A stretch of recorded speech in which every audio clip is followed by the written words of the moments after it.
അത് എനിക്ക് രണ്ട് ആമ്പിള്ളേർ വന്ന് എൻ്റെ അടുത്ത് പറഞ്ഞു, ചേച്ചി ചന്ദനയ്ക്ക് എവിടെയെങ്കിലും വേറെ കൊച്ചുങ്ങളവനുണ്ടോ? ഞാൻ പറഞ്ഞു, ഇല്ല മക്കളെ, ഒന്നും അറിയാൻ വയ്യ. അത് 2 ദിവസവും ഞങ്ങൾ കണ്ടപ്പോൾ കൊച്ചിനെ, ഒരു പെൺകൊച്ചിനെയും കൊണ്ട് ഇതേപോലെ ചെയ്യണം. സ്വയം സ്വന്തം കുട്ടിക്ക് കൊടുക്കാനും വാങ്ങിക്കാനും അടുത്ത് വെച്ച് കിടത്താനും ഇവക്ക് ബോധമില്ല. അന്യ കുട്ടികൾക്കും ഉണ്ട് ഈ. എന്ന് വെച്ചാൽ കൊച്ചിന്റെ കാര്യത്തിൽ എന്താവോ എന്നുള്ളൊരു പേടി, ചുണ്ട് പൊട്ടുവോ കൈ പൊട്ടും, ആ ഒരു ഇതിലുള്ളതായിരുന്നു. ഇവനുമായിട്ട് ഇതായതിനു ശേഷം പിന്നെ യാതൊരുവിധ ഒരു വലിയ ഒരു അടുപ്പമായിട്ട് നമുക്ക് തോന്നിയിട്ടില്ല. അപ്പോഴൊക്കെ ഞാൻ വാച്ച് ചെയ്യുന്നുണ്ടായിരുന്നു.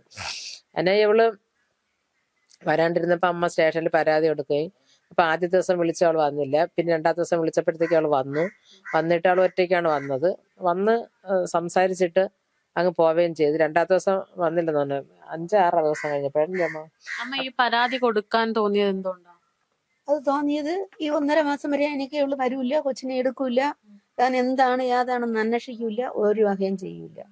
അപ്പം അവള് ആ നന്ദിയോട് നിന്നുകൊണ്ട് ഒരു പെൺകൊച്ചിനെ എടുത്ത് ഒക്കത്ത് വെക്കി അവർക്ക് ആഹാരം വാങ്ങിച്ചു കൊടുക്കുകയും കൊണ്ട് നടക്കുകയും അടുത്ത് വെച്ച് കിടത്തി ഉറക്കുകയും ചെയ്യുന്നത് ഞാൻ അറിഞ്ഞു.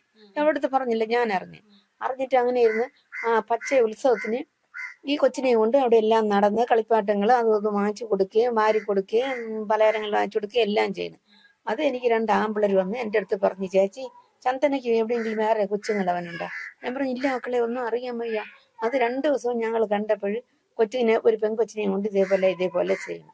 സ്വയം സ്വന്തം കുട്ടിക്ക് കൊടുക്കാനും വാങ്ങിക്കാനും അടുത്ത് വെച്ച് കിടത്താനും ഇവക്ക് ബോധമില്ല. അന്യ കുട്ടികൾക്കും ഉണ്ട്. ഈ കുട്ടിയല്ലേ എന്നായാലും ഇവക്ക് ഉപകാരപ്പെടൂ. ഇതെന്റെ വാശിയിൽ വൈരാഗ്യത്തിലിരുന്ന് ഞാൻ ഇവിടുത്തെ പറഞ്ഞ് ഇതിനേതെങ്കിലും ഒരു അവസാനം മൂടവിട്ട് കാണിക്കണം. അപ്പൊ ഇവിടെ 1-2 ദിവസം നമുക്ക് മൈൻഡ് വയ്ക്കാതെ പോയി. പിന്നെ ഞാൻ ചെന്ന് ബ്രാഞ്ച് സെക്രട്ടറിയെ കണ്ട് കാര്യം പറഞ്ഞ് അപേക്ഷ എഴുതി ഇവിടെ കൊണ്ടുവച്ചിട്ട് ഞാൻ പറഞ്ഞു, നിനക്ക് ഇഷ്ടമാണോ അല്ലയോ എടുത്ത് നോക്കി വായിച്ചിട്ട് പറയണം. ഇഷ്ടമല്ലേ ഞാനത് വലിച്ചീർക്കളയാം. ഇഷ്ടമാണ് എങ്കിൽ ഞാൻ കൊണ്ടു കൊടുക്കാം. ഇവളൊന്നും മിണ്ടിയില്ല. ഞാൻ കൊണ്ടു കൊടുത്തു. മാർച്ച് 23-ആം തീയതി കൊണ്ടു കൊടുക്കണം. അപ്പൊ യവനെ വിളിക്കുമ്പോ ആദ്യം ഹലോ ഒരു വയ്യാരാർത്ഥമാണ്. അപ്പൊ കേട്ട് എന്ത് അത് അഖില രാമേന്ദ്രൻ അല്ലെ, അഖില ചന്ദ്രൻ ഉണ്ടല്ലോ, ഒന്ന് കൊടുക്കാവോ, ബുദ്ധിമുട്ട് വല്ലതും ഉണ്ടോ? ഇല്ല. കൊടുത്തപ്പം കേട്ട ആര്? അത് ഞാൻ നെടുമങ്ങാട് സ്റ്റേഷനിൽ നിന്നാണ് വിളിക്കുന്നത്. നീ കൊച്ചിനെ ആരെയാ കൊടുത്തത്? അത് സുരക്ഷിതമായവരുടെ കയ്യിൽ കൊടുത്തു. ഈ ഒരു വയസ്സായി 10-78 വയസ്സായവരുടെ കയ്യിലാണ് നീ കൊടുത്തത്. അവരെല്ലാം ഞാൻ എൻ്റെ അമ്മേരലാണ് കൊടുത്തത്. അവര് ഈ അഖിലാണ്. അത് അമ്മേരെ കയ്യിലാണ് കൊടുത്തത്. അമ്മയല്ല ഇവിടെ കൊച്ചിനെയും കൊണ്ടുവന്നത്. അമ്മയാണ് ഇവിടെ കൊച്ചിനെയും. നീ കൊച്ചിനെ ഒന്ന് വാങ്ങിച്ചോണ്ട് പോണം നാളെ ഞാൻ വരില്ല. നാളെ ആദ്യം പറഞ്ഞ് വരില്ല, 2ാമത് പറഞ്ഞ് 10:30 മണിയാകുമ്പോൾ വരാന്ന്. വന്നിട്ടില്ല. ഞാൻ ഇവിടുന്ന് 9:30 ബസ്സിൽ പോണ്, വന്നില്ല. 11:30 വരെ ആയിരുന്നു, കണ്ടില്ല. അപ്പൊ ആ സാറ് പറഞ്ഞ് നമ്പർ എടുത്ത് ഞാൻ വിളിക്കട്ടെന്ന്. നമ്പർ കൊടുത്ത് വിളിച്ച് വെല്ല് തീരുന്നവരെ എടുത്തിട്ടില്ല. അടുത്ത പോലീസ് വിളിച്ച് നമ്പർ വിളിച്ച് തീരുന്നവരെ എടുത്തില്ല. 3ാമതൊരു പോലീസ് വിളിച്ച് കട്ട് ചെയ്ത്. അപ്പൊ SI എനിക്ക് അറിഞ്ഞൂടാ. എൻ്റെ ജീവിതത്തിൽ ആദ്യമായിട്ട് പോണതാണ് പോലീസ് സ്റ്റേഷനിൽ. SI വന്ന് എന്ത് വിളിച്ചിട്ട് എടുക്കണില്ലേ? ഇല്ല. SI വിളിച്ചിട്ട് എടുത്തപ്പോഴത്തേക്ക് എടുത്തില്ല, കട്ട് ചെയ്തു. നിന്നെ ഞാൻ എപ്പോഴെങ്കിലും സ്വീകരിച്ചോളാന്ന് പറഞ്ഞ് കട്ട് ചെയ്തു. അമ്മ നിൽക്കേണ്ട, അമ്മ പോയി, അവർ വരണമെങ്കിൽ ഞാൻ വിളിക്കാന്ന് പറയാം. ഞാൻ കൊച്ചിനെയും കൊണ്ട് ഇനി വന്നു. അന്ന് അങ്ങനെയായി. 3ാമത്തെ ദിവസം പിന്നെ അപ്പോഴങ്ങും പോയില്ല. ഒരു 1.5 ആഴ്ച വരെ കഴിഞ്ഞപ്പോൾ ഇലക്ഷൻ്റെ ഇതായി. 1.5 ആഴ്ച കഴിഞ്ഞപ്പോൾ ഞാൻ പോയി ചെന്ന് തിരക്കിയപ്പോൾ അവരാരും വിളിച്ചിട്ടുമില്ല, വന്നിട്ടുമില്ല. അപ്പൊ 8-ാം തീയതി അതിൻ്റെ ഇടയ്ക്ക് വെച്ച് പറഞ്ഞപ്പോൾ അവളെ വിളിച്ചപ്പോഴത്തേക്ക് പറഞ്ഞ് അത് 8-ാം തീയതി ഞാൻ വരാം. വന്നില്ല. ഇതിൻ്റെ ഇടയ്ക്ക് വെച്ച് ഞാൻ ഇവളും കൂടെ സ്റ്റേഷനിൽ പോയി കാര്യങ്ങൾ ഇവള് സംസാരിച്ച് കേട്ട് എടുത്ത് വന്ന് 9-ാം തീയതി അവളോട് ചെല്ലാൻ പറഞ്ഞ്. 9-ാം തീയതി ഇലക്ഷനില്ലേ, വരൂല്ല. ഒരാഴ്ച ദിവസം ചെല്ലാൻ പറഞ്ഞപ്പോൾ അവൾക്ക് ലീവ് കിട്ടില്ല. സാർ ഞാൻ വരൂല്ല, അമ്മ വരുമെന്ന് പറഞ്ഞു. 8-ാം തീയതി അവള് വന്നില്ല. 8-ാം തീയതി 2 വനിതകളെ CI 8-ാം തീയതി വിളിച്ചപ്പം അവള് പറഞ്ഞു, ഞാൻ ഇതുപോലെ ഡാൻസ് കളിച്ചോണ്ടിരിക്കുകയാണ്, ഞാൻ വരാം, വരണം എന്ന് പറഞ്ഞു. 10:30 11:30 12:30 12:45 വന്നില്ല.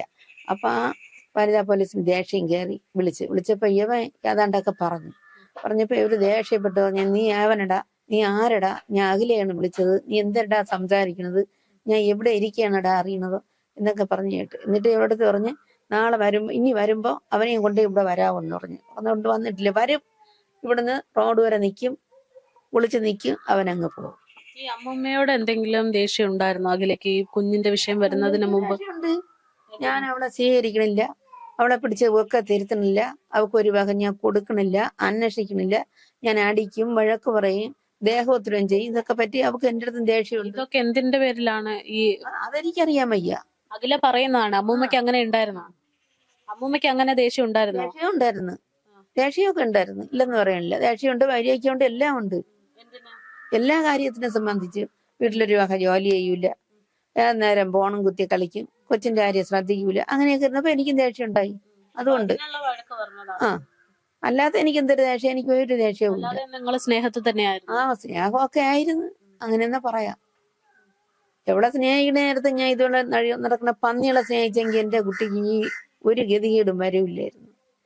അത് അങ്ങനെയായി. അപ്പൊ ഇലക്ഷൻ 9-ാം തീയതി, അത് കഴിഞ്ഞപ്പോ CA എറിഞ്ഞ് 9 തീയതി കഴിഞ്ഞിട്ട് മോളെയും കൊണ്ട് ചെല്ലാൻ പറഞ്ഞ് പോയി. വന്ന് ഏപ്രിൽ 11-ാം തീയതി ചെല്ലാൻ പറഞ്ഞ് ചെന്ന് അവള് വന്ന് വന്ന് ഞങ്ങളിവിടെ ഒരുങ്ങി കിടന്നപ്പം കൊച്ചു ഓടി കളിച്ചിട്ടുണ്ട്, അലമാരെ തട്ടിയാൻ ശകലൂടെ വീഴുന്നു. അത് എല്ലാം കഴിഞ്ഞ് സ്റ്റേഷനിൽ പോയി SIയെ കണ്ട് ഞങ്ങൾ ആശുപത്രിയിൽ പോയിട്ട് വരണം എന്ന് പറഞ്ഞ് ഓന്ന് പറഞ്ഞ്.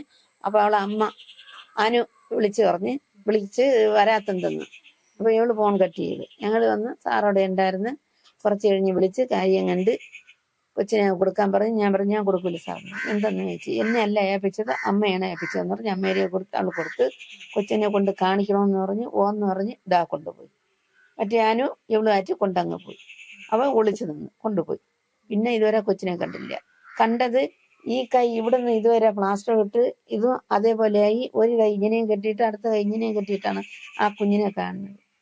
അത് ഇവള് രാത്രി 8:30 മണിക്ക് ശേഷം വന്ന് ഇവള് കരച്ചിലും വിളിയാടി ബഹളമൊക്കെ ആയി ഒരുപാട് ശാന്തതയായതിനു ശേഷമാണ് ഞാൻ കാണുന്നത്. അപ്പൊ എന്റെ ഹൃദയത്തിന് എനിക്കൊരു അടപ്പ് വീഴുന്നു. ആ അടപ്പ് ഇതുവരെയും ഞാൻ വിട്ടിട്ടില്ല. എനിക്ക് അതങ്ങനെയാണ്. അമ്മ ഈ പറയുന്ന ഈ കുഞ്ഞിന്റെ അവസ്ഥയെ നമ്മൾ കാണുന്നത് ഒരു വീഡിയോയിലൂടെയാണ്. അതില് ഈ പറയുന്ന മകള് കാണിക്കുന്നത് ഭയങ്കര സ്നേഹത്തോടെയുള്ള ഒരു രീതിയായിരുന്നു. ഗിഫ്റ്റ് കിട്ടുമ്പോൾ അത് കുഞ്ഞിന്റെ കയ്യിലേക്കാണ് കൊടുക്കുന്നത്. 2 കൈയും വയ്യ കുഞ്ഞിന്, പക്ഷെ കുഞ്ഞിന്റെ കയ്യിലേക്ക് കൊടുക്കുന്ന രീതിയിൽ ഭയങ്കര സ്നേഹത്തിൽ കൊടുക്കുന്നത് പോലെ തോന്നുന്നു. അപ്പൊ അമ്മ ഈ വീഡിയോ കണ്ടിരുന്നോ? അതില് പറയുന്നത് സൈക്കിൾ ഓടിച്ചിട്ട് കുഞ്ഞിന് അപകടം പറ്റിയെന്നാണ്. സൈക്കിളൊക്കെ ഓടിക്കാനുള്ള ഒരു ആരോഗ്യനിലയിൽ അല്ലെങ്കിൽ ആ ഒരു വളർച്ചയിൽ കുഞ്ഞ് എത്തിയിരുന്നു. സൈക്കിൾ എന്ന് പറയുന്നത് വലിയ സൈക്കിളല്ല, ചെറിയ സൈക്കിൾ അവൻ കയറിയിരിക്കും, ഓട്ടിക്കും. നമുക്ക് ബർത്ത്ഡേക്ക് കിട്ടിയ ഗിഫ്റ്റാണ് സൈക്കിള്. അവളുടെ അപ്പച്ചിയുടെ മോൻ വാങ്ങിച്ചു കൊടുത്ത സൈക്കിളാണ്. അപ്പൊ ആ സൈക്കിളിലൊക്കെ അവൻ സ്വന്തമായിട്ട് കയറിയിരുന്ന് ഓട്ടിക്കും. അല്ലാതെ ഒരുമാതിരി യെല്ലോ വൈറ്റ് കളറിലുള്ള ഒരു ചെറിയൊരു വണ്ടിയുണ്ട്, താറാവ് മോഡലിലാണ്, അതൊക്കെ അവൻ ഓട്ടിക്കും.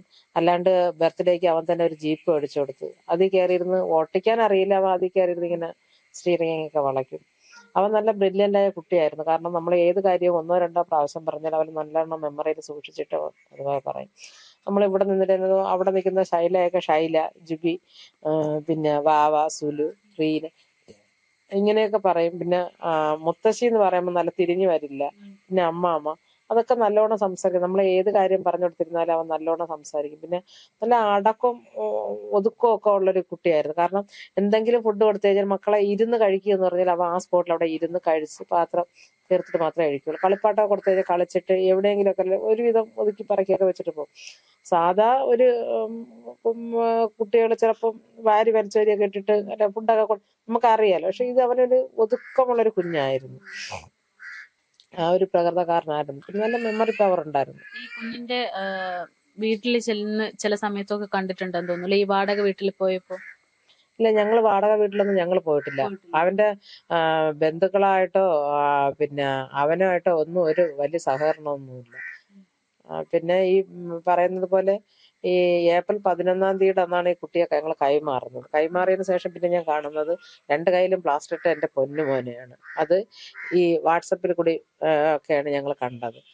അതിന് ശേഷമാണ് മറ്റേ റീൽസ് കാണുന്നത്. അത് ആയി പിന്നെ ഇവന്റെ ഈ കയ്യിൽ 2 കൈയിലും പ്ലാസ്റ്റർ ഇട്ടുകൊണ്ട് കാണുമ്പോഴത്തേക്ക് തന്നെ ഞങ്ങള് പിന്നെ അന്ന് രാത്രി 8:30 ഞാൻ ഇവിടെ വന്നതിന് ശേഷം 9-9:30 വെച്ചിട്ടാണ് ഞാൻ സ്റ്റേഷനിൽ പോയി കംപ്ലൈന്റ് കൊടുക്കുന്നത്.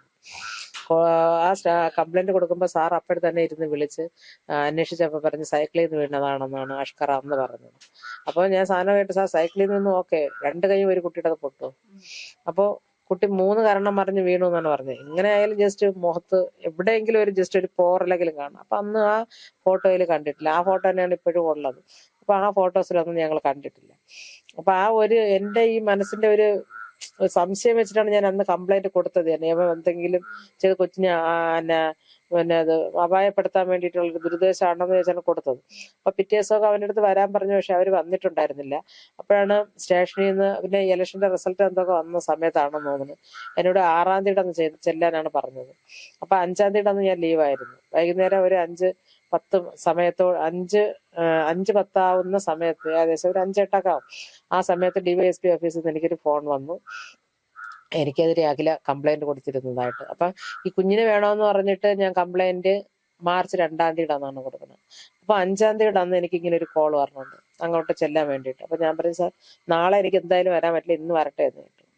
അപ്പൊ അന്ന് ചെല്ലാൻ പറഞ്ഞ് 5:38 ആയപ്പോഴത്തേക്ക് ഞാൻ നെടുമങ്ങാട് സ്റ്റേഷനിൽ ചെന്നപ്പോൾ അവിടെ നിന്നൊരു പോലീസ് ഉദ്യോഗസ്ഥൻ പറഞ്ഞു. അപ്പൊ DYSP ഓഫീസിലാണ് പോണത്. അവിടെ നിന്നൊരു ഉദ്യോഗസ്ഥൻ പറഞ്ഞു, ഇവൻ ഭയങ്കര ഉടായിപ്പാണ്. കാരണം നിങ്ങൾ കുഞ്ഞിനെ കാണുമെന്നായിട്ടായിരിക്കാം കുഞ്ഞിനെ അവളെ കൊണ്ട് അവൻ ഹോസ്പിറ്റലിൽ പോകണം എന്നുള്ള വേദന അങ്ങ് മാറിക്കളഞ്ഞു. ഞാൻ പറഞ്ഞു സാർ എനിക്കത് അറിയാം, അവൻ എന്തോ തന്ത്രപ്പാടിലാണെന്ന് ഞാൻ ഇങ്ങനെ പറഞ്ഞിട്ട് DYSP സാറിനെ പോയി കണ്ടു. സാറിന്റെ കാര്യം ചെയ്യണം, കൊച്ചിന്റെ 2 കൈയും ഇങ്ങനെ പൊട്ടലാണ്, പ്ലാസ്റ്റർ ഇട്ടൊക്കെയാണ്. നിയമപരമായിട്ട് സാർ അവള് കുഞ്ഞിനെ എനിക്ക് തിരികെ തരുമെങ്കിൽ സാർ എനിക്ക് വാങ്ങിത്തരണം. ഞാൻ കുഞ്ഞിനെ പൂർണ്ണ ഉത്തരവാദിത്തം മൊത്തം ഞാൻ സംരക്ഷിച്ചോളാം, എന്റെ മരണകാലം വരെ ഞാൻ സംരക്ഷിച്ചോളാം. എന്തായിരുന്നു അമ്മയ്ക്കെതിരെ കൊടുത്തിരുന്ന പരാതി അഖില? അപ്പൊ ഇങ്ങനെ ഞാൻ പറഞ്ഞു. അല്ല, അഖില അമ്മയ്ക്കെതിരെ കൊടുത്ത പരാതി എന്തായിരുന്നു? പരാതി വേണമെന്ന് ആ ഞാൻ പരാതി എന്തായിരുന്നു? പരാതി എന്താണെന്ന് പറഞ്ഞാല് ഞാൻ നിരന്തരം അവരെ ഫോൺ വിളിച്ച് പരാതി കൊടുത്തും ശല്യപ്പെടുത്തിക്കൊണ്ടിരിക്കുന്നു, ജീവിക്കാൻ അനുവദിക്കുന്നില്ല.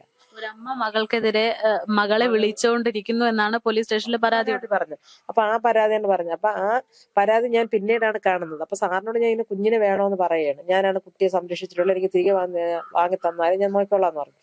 അപ്പൊ സാർ അവിടെ നിന്നുകൊണ്ട് തന്നെ അപ്പോഴ് ഫോൺ വിളിച്ച് ചോദിച്ചു, പിന്നെ കുഞ്ഞിനെ കൊടുക്കാൻ തയ്യാറാണോ, അമ്മ ഇവിടെ ഇപ്പൊ ഉണ്ടെന്ന്. അപ്പൊ അവള് പറഞ്ഞു ഇല്ല എന്ന് പറഞ്ഞു. നിലവിൽ അവളെ അടുത്ത് അവൻ കാണും, അപ്പൊ നിലവിലുണ്ട്. അത് തന്നെയാണ് എന്റെ ഒരു ബലമായ സംശയമാണ്. അപ്പൊ ഇവള് പറഞ്ഞു കുഞ്ഞിനെ തരില്ലെന്ന് പറഞ്ഞു. ഞാൻ പറഞ്ഞു ഓക്കെ സാർ, കുഴപ്പമില്ല എന്ന് പറഞ്ഞിട്ട് നിറഞ്ഞ കണ്ണുകളോടെ ഞാന് വേറെ ഒന്നും പറയാതെ തന്നെ അപ്പോഴ് അവിടെ രജിസ്റ്ററിൽ ഒപ്പ് ഇട്ടിട്ട് ഞാനിങ്ങ് ഇറങ്ങിപ്പോരുകയാണ് ചെയ്തത്. ഇറങ്ങിപ്പോയിട്ട് പിന്നെ ഞാൻ അറിയുന്നത് തന്നെ, എന്റെ കുഞ്ഞിന്റെ കാര്യം അറിയുന്നത് തന്നെ 29-ാം തീയതി 9:24 ഞാൻ അറിയുന്നത്. മേളിലെ വീട്ടിലുള്ള ഒരാൾ എന്നെ ഫോൺ വിളിച്ച് അറിയിച്ചു. കാരണം അവര് കൊല്ലത്തുപോയി. വേറെ ഒരു ഫാമിലിയിലുള്ളവര് കണ്ണൂസിന് ഇങ്ങനെ സുഖമില്ല എന്നും ഹോസ്പിറ്റലിൽ കൊണ്ടുവന്നു എന്നും സീരിയസ് ആണെന്നും അവരറിഞ്ഞിട്ട് അവരെ 2 മക്കളെ പറഞ്ഞു വിട്ട് അവിടെ അന്വേഷണം നടത്തിയപ്പോൾ ഒന്നും അറിയാൻ പറ്റുന്നില്ല. ആ തിരിച്ചു വരവിലാണ് അവരെ അറിയിക്കുകയും ഷൈലയെ അറിയിക്കുകയും ഷൈല വിളിച്ചിട്ട് എന്നോട് പറഞ്ഞു, എടി ഇങ്ങനെ ഒരു വിഷയമുണ്ട്, നീ എത്രയും പെട്ടെന്ന് മരിയ ഹോസ്പിറ്റലിൽ വിളിക്കുക. അപ്പൊ എനിക്ക് നമ്പറില്ല. അപ്പൊ ഞാൻ എന്നിട്ട് എന്നെ പറഞ്ഞു, നീ ഗൂഗിളിൽ കയറി സെർച്ച് ചെയ്ത നമ്പർ എടുത്ത് ആ നമ്പർ എനിക്ക് തന്നു. ഞാൻ മരിയ ഹോസ്പിറ്റലിൽ വിളിച്ചു. ഒരു സിസ്റ്റർ വളരെ ദയനീയമായിട്ട് തൊണ്ട ഇടറിക്കൊണ്ടാണ് എന്നോട് പറഞ്ഞത്, മോൻ ഇച്ചിരി സീരിയസ് ആയിരുന്നു, ഞങ്ങട്ട് ആര് കൊണ്ടുവന്നത്, അത് അവന്റെ അച്ഛനും വേറൊരു പെൺപിള്ള ഉണ്ടായിരുന്നു, അത് സഹോദരിയാണെന്ന് തോന്നുന്നുണ്ട്. അപ്പോൾ ഞാൻ ഈ നിർഭയ വോളണ്ടിയർ ആയതുകൊണ്ട് എനിക്കൊരു ഡൗട്ട് തോന്നിയിട്ടാവാം ഞാൻ ഇങ്ങനെ ചോദിച്ചത്. അപ്പൊ ഞാൻ കേട്ട് സിസ്റ്റർ എനിക്ക് ഒരു കാര്യം കൂടി അറിയണം, ഈ 2 കൈയിലും പ്ലാസ്റ്റർ ഉണ്ടോ എന്ന് ഏട്ടാൻ പറഞ്ഞു. 2 കൈയിലും പ്ലാസ്റ്റർ ഇല്ല. അപ്പൊ എന്നിട്ട് ഞാൻ കേട്ട് വേറെ ആരെങ്കിലും ഉണ്ടായിരുന്നോ, കൊച്ചിന്റെ ദേഹത്ത് മുറിവെല്ലാം ഉണ്ടോ, അത് കുഴപ്പമില്ല, കുഞ്ഞിനെ കൊണ്ട് ഇങ്ങനെ ഹോസ്പിറ്റലിലോട്ട് ഇവിടുന്ന് റെഫർ ചെയ്ത് SAT-ലോട്ടൊക്കെ വിട്ടിട്ടുണ്ട്. ഞാൻ സിസ്റ്ററെ അതിൽ പോയ ആരെങ്കിലും നമ്പർ ഉണ്ടെങ്കിൽ ഒന്ന് വിളിക്കൂ. പറഞ്ഞു അവരുടെ നമ്പർ ഇല്ല എന്ന് പറഞ്ഞു. അഷ്കറിന്റെ നമ്പർ എടുത്ത് വിളിച്ചപ്പോൾ എടുത്തില്ല എന്ന് പറഞ്ഞു. എന്നിട്ട് എനിക്ക് എന്തോ ഒരു പന്തികേട് പോലെ. അപ്പോഴ് സഹോദരൻ എന്ന് പറഞ്ഞാൽ എന്റെ ചേട്ടയുടെ മാമന്റെ മക്കളാണ്. അപ്പൊ അവരെയൊക്കെ വിളിച്ചിട്ട് അവരൊക്കെ എന്നെ ഇങ്ങോട്ട് വിളിക്കാൻ തുടങ്ങി. ഞാൻ അവരോടൊക്കെ വിളിച്ച് പറഞ്ഞു ഇന്നതുപോലെ ഇങ്ങനെ ഒരു വിഷയം വന്നിട്ടുണ്ടെന്ന്. അപ്പൊ നീ താമസിക്കേണ്ട, എങ്ങനെയെങ്കിലും ഒരു കംപ്ലൈന്റ് കൊടുക്കാൻ വേണ്ടിയിട്ട് നോക്കാന്നൊക്കെ പറഞ്ഞു. അപ്പൊ നോക്കിയപ്പോ കാണാം മേളിലോട്ടുള്ള 1-2 ആൾക്കാർക്ക് ഇറങ്ങി വരണം. അപ്പൊ എന്തോ ഒരു പന്തികേട് പോലെ എനിക്ക് തോന്നി. പക്ഷെ ഇവരെല്ലാരും അറിഞ്ഞു എന്റെ കൊച്ചു പോയി എന്നുള്ളത്. അപ്പൊ ഞാൻ അറിയുന്നില്ല. ഇവിടുത്തെ ബ്രാഞ്ച് സെക്രട്ടറി അൻവർ ഷറഫൊക്കെ വന്നു. അപ്പൊ അവര് തന്നെ പറഞ്ഞൊരു എത്രയും പെട്ടെന്ന് കംപ്ലൈന്റ് ഉണ്ടോന്ന് സ്റ്റേഷനിൽ കൊടുക്കണം. അപ്പൊ ഇവരെല്ലാം ഇങ്ങനെ വെപ്രാളം കാണിക്കുന്ന കണ്ടപ്പോ എനിക്ക് നല്ലോണം ഒരു ടെൻഷൻ ഉണ്ട്, എന്താ ഇവർ ഇത്രയും പെട്ടെന്ന് ഇങ്ങനെ. അപ്പൊ അന്ന് ഞാൻ 9:30 അറിയണമെങ്കിലും ഞാൻ സ്റ്റേഷനിൽ പരാതി പോകുന്ന സമയം ഏകദേശം 2 മണി ആയി. ആ 2 മണി സമയത്ത് ഞാൻ അവിടെ ചെല്ലുമ്പോൾ ഈ അഷ്കർ എന്ന് പറയുന്ന ഈ കൊലയാളി, നികൃഷ്ട ജീവി ആ സ്റ്റേഷന്റെ പുറത്ത് നിന്ന് ഇങ്ങനെ ഫോണിൽ സംസാരിക്കുന്നുണ്ടായിരുന്നു. അപ്പൊ അവിടെ നിൽക്കുന്നത് ആകാശ് എന്ന് പറഞ്ഞിട്ടുള്ള ഒരു സാറായിരുന്നു. അപ്പൊ സാറിനോട് ഞാൻ അപ്പൊ ചെന്നപ്പോ സാറ് ഫോണിൽ സംസാരിക്കുമായിരുന്നു, ഹെഡ്സെറ്റ് ഒക്കെ യൂസ്. അപ്പൊ ഞാൻ സാർ ഒരു എന്ത് എന്ത് അപ്പൊ ഞാൻ സാർ ഇതാ ഒരു പരാതി ഉണ്ട്, സാർ ഇത് എടുത്തിട്ട് എനിക്ക് റെസിപ്റ്റ് തരണം. എന്തെന്ന് പറഞ്ഞിട്ടാണ് നിങ്ങൾക്ക് ഞാൻ റെസിപ്റ്റ് തരേണ്ടത്? അപ്പൊ ഞാൻ സാർ ഒരു പരാതി തരുമ്പോ ലീഗലി നമുക്കൊരു റെസിപ്റ്റ് തരാൻ ബാധ്യസ്ഥനാണ്, അപ്പൊ ആ റെസിപ്റ്റ് തരണം എന്ന് പറഞ്ഞ്. അപ്പൊ ഞാൻ സാറിന്റെ കാര്യം ചെയ്യും, പരാതി വായിച്ചു നോക്കാൻ പറഞ്ഞു. അതിന്റെ ആവശ്യമൊന്നുമില്ല, എന്ത് പരാതി നല്ലോണം എന്റെ അടുത്ത് ഇങ്ങോട്ട് ഹാർഷായിട്ട് സംസാരിക്കുന്നുണ്ട്. അപ്പൊ എന്റെ ഇളയമോ നിൽക്കുന്നുണ്ട്. അപ്പൊ എന്റെ ചേട്ടന്റെ മക്കളും എന്റെ മൂത്ത മോനും ഒക്കെ പുറത്ത് നിൽക്കായിരുന്നു, ഗ്രില്ല് ക്ലിപ്പിട്ടൊക്കെയായിരുന്നു. അപ്പൊ അവരെയൊക്കെ നോക്കിക്കൊണ്ടിരിക്കുകയായിരുന്നു. അപ്പൊ അഷ്കർ ഫോൺ വിളിച്ച് ഫ്രണ്ടിൽ കൂടെ എങ്ങനെ അങ്ങ് ഉലാത്തുകയായിരുന്നു ഫ്രണ്ടിൽ നിന്ന്. അപ്പൊ അത് എന്തിനാ റെസിപ്റ്റ് എന്ന് കേട്ടിട്ട് ഞാൻ സാർ എനിക്ക് റെസിപ്റ്റ് വായിക്കാനുള്ള ബാധ്യതയുണ്ട്, അതുകൊണ്ടാണ് ഞാൻ ചോദിക്കണേന്ന് പറഞ്ഞു. അപ്പൊ മോനെ വിളിച്ച് അങ്ങ് അപ്പുറത്തെ റൂമിലോട്ട് കൊണ്ടുപോയിട്ട് നിന്നുകൊണ്ട് ഞാൻ നിൽക്കുന്നതിന്റെ അടുത്ത് നമുക്ക് കാണാൻ പറ്റും, എന്തോ സോഫ കോൺട്രാക്ടൊക്കെ നിന്ന് സംസാരിക്കുന്നുണ്ട്. അപ്പൊ ഇത് കുറച്ച് കഴിഞ്ഞിട്ട് കാണാത്തോണ്ട് ഞാൻ പോയി നോക്കിയപ്പോഴത്തേക്ക് അടുത്ത് 2 പോലീസുകാർ വേറെ 2 പേര് ഇരിക്കുന്നുണ്ട്, കസേരിക്കുന്നുണ്ട്. ഇദ്ദേഹം നിന്ന് സംസാരിക്കുന്നുണ്ട്. ഞാൻ പറഞ്ഞു സാർ എന്തായാലും എനിക്ക് റെസിപ്റ്റ് വേണം, സാർ ഈ പരാതി വായിച്ചു നോക്കിയിട്ട് റെസിപ്റ്റ് തരാൻ പറഞ്ഞുകൊണ്ട് തിരിഞ്ഞു നോക്കിയപ്പോ SI ബാക്കി വന്നിരിക്കുന്നു. അപ്പൊ ഞാൻ പറഞ്ഞു സാറേ എനിക്ക് ഈ പരാതി സ്വീകരിച്ചിട്ട് എനിക്ക് റെസിപ്റ്റ് വേണം, അതോടൊപ്പം FIR ഇടുക, FIR ഇട്ടിട്ട് എനിക്ക് അതിന്റെ കോപ്പിയും കൂടി വേണമെന്ന് പറഞ്ഞു. അപ്പോഴും ഈ ആകാശ് സാറ് എന്നെ അങ്ങോട്ട് നല്ല രോഷത്തിലാണ് സംശയം, എന്ത് പറഞ്ഞിട്ടാ ഞങ്ങൾ തരേണ്ടത്, നിങ്ങൾക്ക് എന്താ സംശയം, എങ്ങനെയാ സംശയം, ആ ഒരു ലെവലിലൊക്കെ എന്നോട് സംസാരിക്കുന്നു. പക്ഷെ എനിക്ക് അപ്പോഴും സാറിനോട് തിരിച്ച് ഉച്ചത്തിൽ സംസാരിക്കാനും പറ്റുന്നില്ല, അപ്പൊ സംസാരിക്കാതിരിക്കാനും പറ്റില്ല. അപ്പോഴാണ് SI പറഞ്ഞത് കുഞ്ഞിന്റെ കാര്യം വല്ലതും അറിഞ്ഞു. ഞാൻ പറഞ്ഞു സാർ ഭക്ഷണം എന്തോ തൊണ്ടയിൽ കുടുങ്ങിയെന്ന് പറയുന്നു, ഹോസ്പിറ്റലിൽ പോയെന്ന്, എനിക്കല്ലാതെ വേറെ ഒന്നും അറിയില്ല. അപ്പൊ സാറ് പറയുന്നുണ്ട് കുഞ്ഞു മരിച്ചു എന്ന്. അപ്പോഴാണ് ഞാൻ അറിയണം, അവിടെ നിന്ന് നിൽക്കുമ്പോ ആ ഭൂമി പിളർന്ന് ഞാൻ അങ്ങ് താഴേക്ക് പോണ കൊല്ലത്തുനിന്ന് എന്റെ പൊന്നുമോൻ പോയെന്ന് എനിക്ക് വാവിട്ട് വിളിക്കണമെന്നുണ്ട്, പക്ഷെ പറ്റില്ല. എന്തോ എനിക്ക് അറിയില്ല പെട്ടെന്ന് എന്നെ കൊണ്ട്. അപ്പൊ ആ ഒരു ലെവലിൽ നിന്നിട്ട് പിന്നെ ഞാൻ പറഞ്ഞു മക്കളെ നമുക്ക് പോവാ, ഇവരിങ്ങനെ പറയാനുണ്ട്. അപ്പൊ അമ്മ പറഞ്ഞ് അമ്മ നേരത്തെ നമ്മൾ അറിഞ്ഞ് അപ്പിപ്പോയി. അപ്പൊ എനിക്ക് എന്താണെന്നുള്ളത് എനിക്ക് അപ്പം മനസ്സങ്ങ് മോരടിച്ചു അപ്പോഴേ. എന്നിട്ട് ഞങ്ങൾ തിരിച്ചിവിടെ വന്ന് അപ്പൊ അപ്പോഴത്തന്നെ SI പറഞ്ഞു രാവിലെ ഒരു 8-8:30 മണിയാകുമ്പോ നിങ്ങളിഞ്ഞ് വരണം എന്നൊക്കെ പറഞ്ഞു വിട്ടു. ഞാൻ പറഞ്ഞ എന്നാ ശരി, ഇതിന്റെ കോപ്പിയൊക്കെ തരാം, നിങ്ങൾ സമാധാനമായിട്ട് പൊക്കോന്ന് SI പറഞ്ഞായിരുന്നു. അതും പ്രകാരം ഞങ്ങൾ വന്നിട്ടാണ് പിറ്റേന്ന് ചെന്ന് മോർച്ചറി ചെന്നിട്ട് വൈകിട്ട് 5:30-ക്കാണ് കിട്ടിയത്, ബോഡി കിട്ടി. അപ്പൊ അവിടെ ചെന്നപ്പോ അവര് കുഞ്ഞിനെ ആദ്യം കാണിക്കില്ല എന്നൊക്കെ പറഞ്ഞു, പോലീസുകാരൊക്കെ പറഞ്ഞു. ഞാൻ എന്നെ ഒരിക്കലെങ്കിലും കാണിക്കണം, കാരണം ഇനി ആര് ബോഡി കൊണ്ടുപോകുന്നു, ഞാൻ നോക്കിയതല്ലേ, എനിക്ക് കാണാൻ പറ്റുമെന്ന് അറിയില്ല. അവനെ പറഞ്ഞപ്പോ കാണിച്ചു തരാന്ന് പറഞ്ഞു.